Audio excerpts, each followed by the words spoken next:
নমস্কার বন্ধুরা, কেমন আছো সবাই? আমি জয়ন্তী। আজ আমি বানালাম বোঁদে। তো এই বোঁদে নিয়ে আমার মনে প্রচণ্ড ভয় ছিল। আমার শুধু মনে হতো বোঁদে বোধহয় আমি বানাতে পারবো না। তো যাই হোক, লাস্ট ষষ্ঠীতে, জামাই ষষ্ঠীতে আমি মায়ের কাছে গিয়েছিলাম। তো ওই দিন মা বোঁদে বানাচ্ছিল, আমি পাশে দাঁড়িয়ে দেখেছিলাম।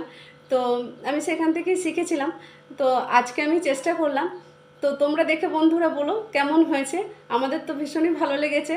এবং টেস্ট, ঘরের বানানো জিনিসের টেস্ট তো সবসময় আলাদা হয় এবং খুবই ভালো হয় খেতে, আর স্বাস্থ্যকরও বটে। আর তাছাড়া বোঁদেটা চ্যাপটাও হয়নি, পুরো গোল গোল হয়েছে। এবার ভিডিওটা আপলোড করে দেবো, তোমরা দেখে বলো বোঁদেটা কেমন হয়েছে। আর ভিডিওটা যদি ভালো লেগে থাকে তা লাইক শেয়ার কমেন্ট করে দিও। বন্ধুরা দেখো আমার বোঁদেটা কেমন হয়েছে, তোমাদেরকে একটু দেখাই। এই দেখো, একদম ঝরঝরে, খুব সুন্দর রস, ভীষণ সুন্দর রসও নিয়েছে এবং ঝরঝরেও হয়েছে।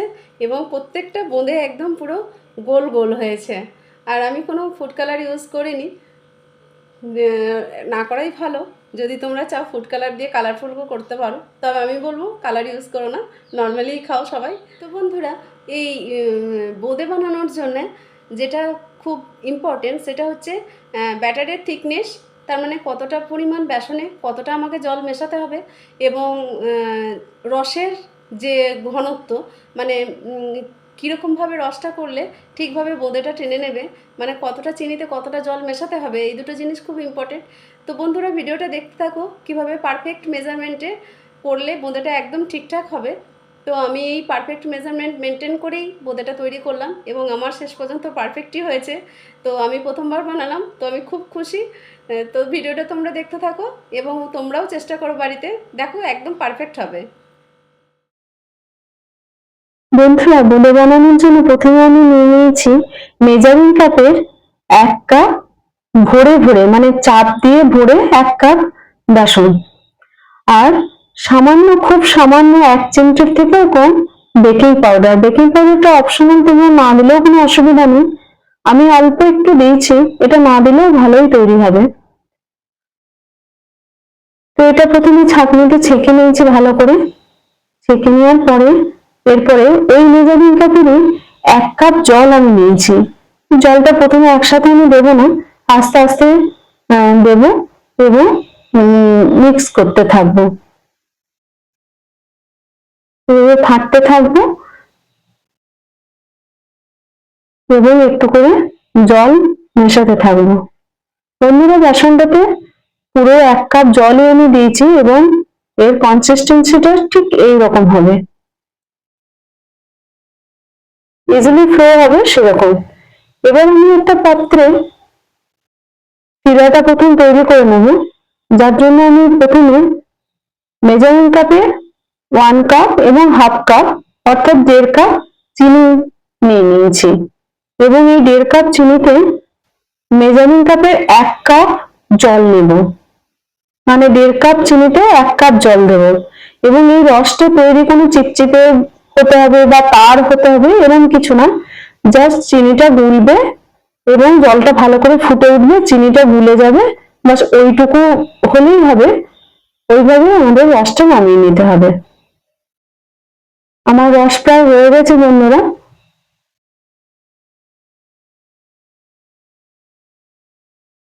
আমাদেরকে জাস্ট জলটা ফোটার পরে চিনিটা গোলা পর্যন্ত ওয়েট করতে হবে।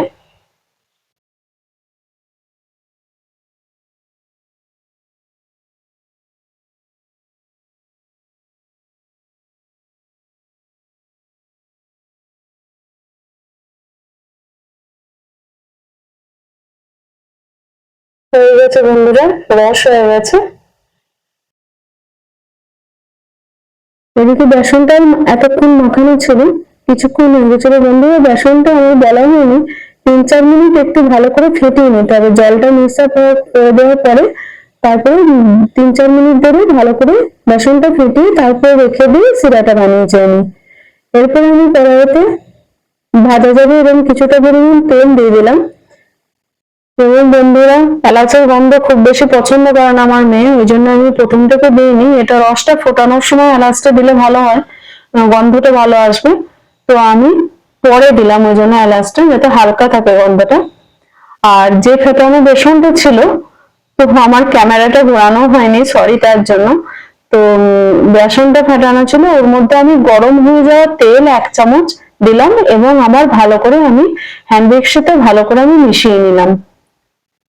এরপর আমি তেল গরম হয়ে গেছে, এরপর ফ্লেমটা লো করে দেব। লো করে দিয়ে আস্তে করে এভাবে আমি দিতে ব্যাটারটা দেবো একটা পাত্রতে নিয়ে, এবং ছাঁকনিটা আমি কোনো রকম ভাবে ঝাঁকাবো না বা নাড়াবো না, ওকে মানে স্মুথলি নিজে থেকে পড়তে দেবো। যদি আমরা ঝাঁকাই বন্ধুরা তাহলে কি হবে, বোঁদের দানাগুলো লম্বা লম্বা হয়ে যাবে। গোল করার জন্য আমাদেরকে ছাঁকনিটাতে যখন আমরা বেসনটা দেবো তখন আমাদেরকে নাড়ালে হবে না, ছাঁকনিটা ওইভাবেই ধরে থাকতে হবে এবং অটোমেটিক যেভাবে পড়বে সেইভাবেই পড়বে। আর এই বোঁদে খুব তাড়াতাড়ি ভাজা হয়ে যায়, দেওয়ার সাথে সাথেই প্রায় ভাজা হয়ে যাবে। একটু নাড়িয়ে চাড়িয়ে নিয়ে একটু ক্রিস্পি হয়েছে দেখে নামিয়ে নিলেই হবে, ছেঁকে তুলে নিলেই হবে, এবং যে রসটা বানিয়ে রেখেছিলাম ডাইরেক্ট সেই রসের মধ্যে দিয়ে দেবো। আর বন্ধুরা যখন আমরা একবার ছাঁকনিতে দেবো তো উল্টো দিকে বেসন লেগে থাকবে, তো ওটা পরিষ্কার করে নিতে হবে। জল দিয়ে পরিষ্কার করার দরকার নেই, হাত দিয়ে মুছে মুছে নিলেই হবে। প্রত্যেকবার দেওয়ার পর এটা যেন কেয়ারফুলি করা হয়, না হলে ভালো হবে না, মোদের সাইজও ভালো হবে না বা পড়বেও না ভালো করে, বড় বড় হয়ে যাবে, এরকম প্রবলেম হবে। তো প্রত্যেকবার ছাঁকনিটা যেন ভালো করে পরিষ্কার করে নেওয়া হয়, তারপরে আবার সেকেন্ড টাইম দেওয়া হয়। দেখো বন্ধুরা এভাবে আমি পরিষ্কার করে নিয়েছিলাম এবং আবার দিলাম। এইভাবে আমি বড়গুলো আস্তে আস্তে পুরো ব্যাটারটা সব ছেঁকে নেব এবং রসের মধ্যে দিতে থাকবো, এবং রসের মধ্যে যখন দেবো একটু করে নাড়িয়ে নাড়িয়ে নেবো। তলাগুলো আগে দিয়ে দেবো, আগের গুলো পিছনে দিয়ে দেবো, এইভাবে তাহলে রসটা পুরো যাতে মিক্স হয়। বন্ধুরা এই পরিমাণ বেসনে যদি এই পরিমাণ রসটা করা হয় তাহলে রস বাড়বেও না এবং পুরো ইয়ে হয়ে যাবে। বন্ধুরা দেখো আমার বোঁদেগুলো সব ভাজা হয়ে গেছে, আর কত সুন্দর রসও ভিতরে ঢুকেছে, এবং রসও আমার বেশি বাঁচেনি, একদম ঠিকঠাক হয়ে গেছে। এই দেখো বন্ধুরা ক্রিস্পি হয়েছে, আর আমি সার্ভ করেছিলাম চিড়ের সাথে। Thank you.